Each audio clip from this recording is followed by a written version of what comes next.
been a long time since we last saw our old nemesis, inflation. In most developed countries, and even many emerging markets, inflation has stayed low long after the recession ended. That's unusual. Normally, 7 years into an expansion, pressure builds on resources, such as worker shortages, to push wages and prices higher. Not this time. In fact, many global central banks worry more about possible deflation than higher inflation. Low inflation has been good to equity markets. Without it, central banks would not have kept interest rates so low, in some cases negative.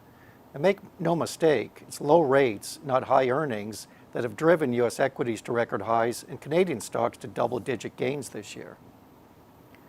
So what's holding back inflation?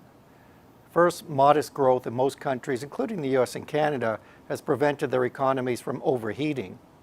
In many countries, including Canada, jobless rates are high enough to discourage large wage increases. The low U.S. jobless rate is an exception, though it is not expected to fall much further if the Federal Reserve nudges interest rates higher.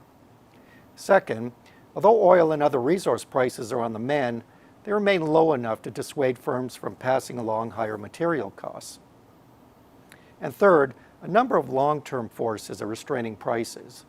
Global supply chains allow many goods to be made in low-wage countries and sold in higher-wage nations. Robots and technology are streamlining the provision of services, lowering their cost. A good example is self-serve checkout machines, which are helping retail stores compete with online peers. And the fast-growing sharing economy is restraining prices on services, such as taxis and hotels. Will inflation spark? Not for a while. If anything, the just mentioned long-run forces are likely to tighten their grip on inflation. Food prices are now falling in response to a bumper crop production.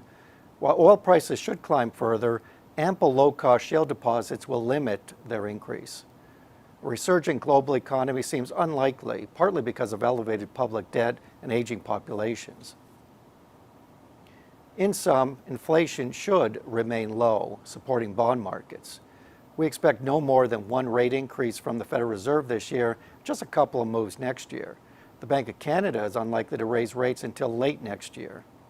Long-term interest rates should increase only modestly and stay low by past standards. No one knows how long the equity party will last, but inflation likely won't turn on the lights.